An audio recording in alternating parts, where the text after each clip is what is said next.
Najua wakati fulani namkumbuka mama mmoja ambaye sitamtaja jina hili hapa kwa sababu huenda familia yake wananisikia sasa, lakini mama huyu aliniidhinisha kusema kisa chake kwa sababu kule aliko Uchagani alikuja kumfahamu Yesu Kristo na ujumbe wa malaika watatu akaupokea. Alipoupokea yule mama akakataa ya kwamba hatapika mbege tena, akakataa ya kwamba hatapika siku ya Sabato na hatafanya kazi siku ya Sabato. Mme wake alimtesa sana sana sana, tena hata kamtishia kumkata na upanga. Kilichofikisha hasira kufikia kilele cha mapanga ni hiki: ile imani ya mama yake alivyosimama imara katikati ya mateso makali yaliyokuwa yakiendelea, yakasababisha mabinti wa yule mama wakataka kujua kwa mama hiki kitu ni nini. Mama akamweleza huyo Yesu aliyempata. Binti mmoja baada ya mwingine wakabatizwa, wakaambatana na mama. Mabinti wakaisha, vijana nao wakaanza, mmoja baada ya mwingine. Mateso ni makali kwa mama. Mama amesimama wima, hapindi hata kidogo. Ilipobakia kijana mmoja, kwa sababu wengine wote, na ni mtoto wa mwisho, lakini kijana wa kwanza ndiye amebaki, wengine wote wamebatizwa. Yule kijana alikuwa Marekani. Baba akaondoka pale nyumbani akifoka ya kwamba ninyi kuanzia leo, wewe si mke wangu na ninyi nyote si watoto wangu, wote mmemniasi. Akaondoka akaenda Dar es Salaam. Akiwa Dar es Salaam akampigia kijana wake wa kwanza simu, akamwambia, bwana, nimekuita kwa sababu mama yako na watoto ndugu zako wote wameniasi. Wamekubali dini hii inaitwa Sabato. Nimejaribu kupinga, wote wamebatizwa. Sasa wewe ndiye mtoto wangu pekee uliobaki, wote wengine hawa si watoto wangu, si mke wangu. Kwa hivyo nimekuita ufahamu ya kwamba mimi nina mtoto mmoja. Kwa hivyo ndivyo itakavyokuwa kwenye nyumba hii kuanzia sasa. Yule kijana ni msomi, ni profesa kwenye chuo. Akamwambia, baba, umesema nini? Akarudia tena, na nakwambia kwa hakika mimi ni baba. Yule si mama yangu, si mama yako, wala si mke wangu, na wale sio ndugu zako.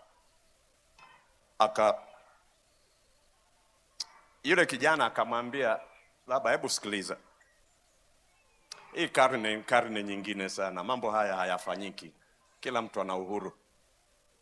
Kila mtu ana uhuru. Sasa sikiliza baba, rudi nyumbani kwa mama na wadogo zangu. Usiporudi hata mimi ninabatizwa. Usiporudi hata mimi nafanya nini? Nabatizwa. Hizi ni enzi za uhuru. Wana uhuru wa kuchagua Mungu anayetaka kumtumikia. Mzee hoi na taban pale alipo, amestaafu, hana mshahara, alitegemea wa kijana. Vijana hao wengine amewatupa, anakwenda wapi? Akafunga safari, akarudi kule Uchagani, Rombo. Na aliporudi Rombo, akamwambia mke wake, ninataka umwambie yule mchungaji aliyekubatiza aje hapa. Nataka anieleze ile sumu yote aliyowanyesha mpaka mmeniasi wote. Yule mama akatetemeka. Kwa namna hii ndiye unaitia mchungaji? Sasa niwaambie, mchungaji ni Pastor Lekundayo. Pastor Lekundayo alikuwa mtaa wa Moshi pale, na akaambiwa na mama, mzee anakuita. Pastor Lekundayo aliondoka akaenda Rombo, na alipofika Rombo, mzee akaweka kiti pale na kiti hapa. Mzee akakalia kiti, akamwambia mchungaji, kaa hapo. nataka uniambie yote na sumu yote ulioambia familia yangu, na yote imeniasi. Pastor akafungua Biblia. Alipomaliza mzee akasema, nataka kubatizwa. Imani ya mama iliyonyoka, aliyeishi uadilifu wa kweli aliyoifahamu, bila kuyumba yumba katikati ya mateso, ikaleta nyumba nzima na wafahamu kwa majina yao. Sasa ndio Waadventista wa kwanza kwenye kile kijiji. Ndugu zao wakaanza kusema, mmekufuru, mumeasi mababu zetu, mtakufa, mtakufa. Wakawatenga. Baba alikuwa ni mgonjwa, lakini siku moja akaita watoto wake kote walikosambaa. Alikuwa na shamba la kahawa.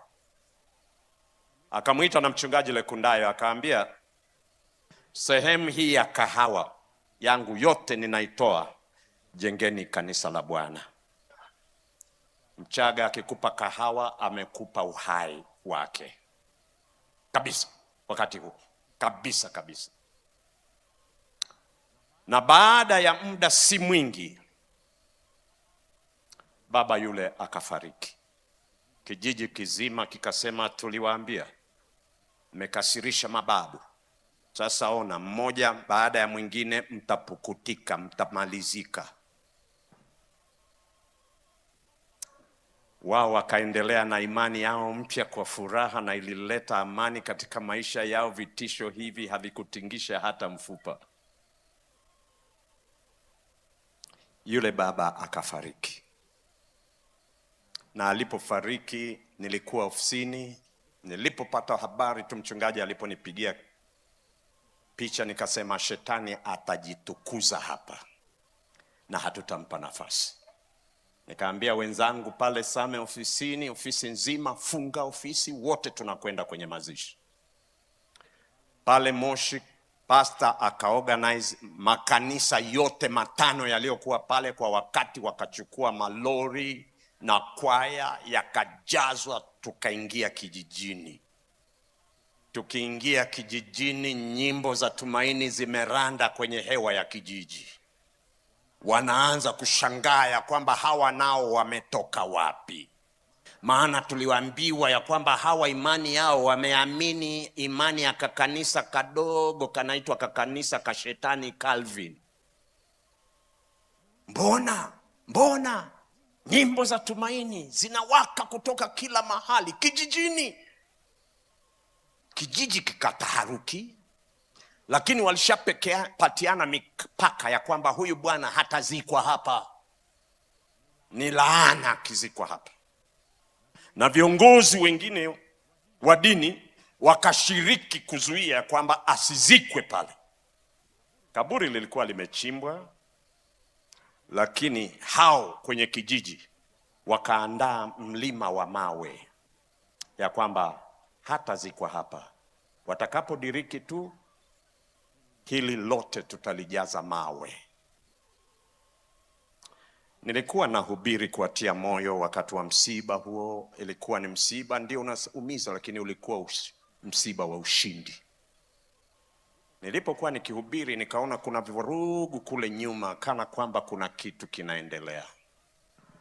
Ni baadaye ndipo niliambiwa kilichokuwa kinaendelea na wazee wetu wa kanisa. Wengine walikuwa ni mapolice commissioner. Wakaniambia, pastor, ulipokuwa ukihubiri pale, kiongozi mmoja alikuja akawaambia vijana, na vijana walikuwa pale nyuma wengi tu, anzeni kutupa mawe, anzeni kutupa mawe. Na wale vijana wakajibu tu, tumeshindwa. Wale waliokuwa pale nyuma wakashindwa kuelewa nini kinachoendelea. Vijana wanasema tu tumeshindwa, lakini wako pale. Kuna kitu kilifanyika. Walitokea nyuki, hatujui wanatokea wapi. Walikuja na wakawauma wale vijana na mchungaji wao. Hakuna aliyehudhuria mazishi yale hata mmoja aliyeguswa. Bwana atakulinda. Bwana atakulinda. Nataka niwaambie, kwenye kijiji kile haikuchukua muda 36 wakabatizwa. Kwenye kijiji kile haikuchukua muda, kwa sababu ya imani ya mama aliyesimama kama Jonathan, likajengwa kanisa zuri, likajaa, likajengwa kanisa jingine, na Magomeni walikuja wakafanya eneo hilo kwa eneo la utume, wakajenga kanisa jingine kubwa, limejaa. Likajengwa kanisa la 3, kanisa limejaa. Imani ya mama mmoja aliyesimama kama Jonathan. Kushindwa kusimama, akina Jonathan, ninyi wenye hatima. Kushindwa kusimama kama Daniel, Shadrach, Meshach, Abednego. Mnamnyang'anya Mungu fursa ya roho anazozipenda. Kabisa. Tunamnyang'anya Mungu fursa. Unajua, Yesu alisema usemi wakati fulani, mavuno ni tayari, wavuni ni wachache.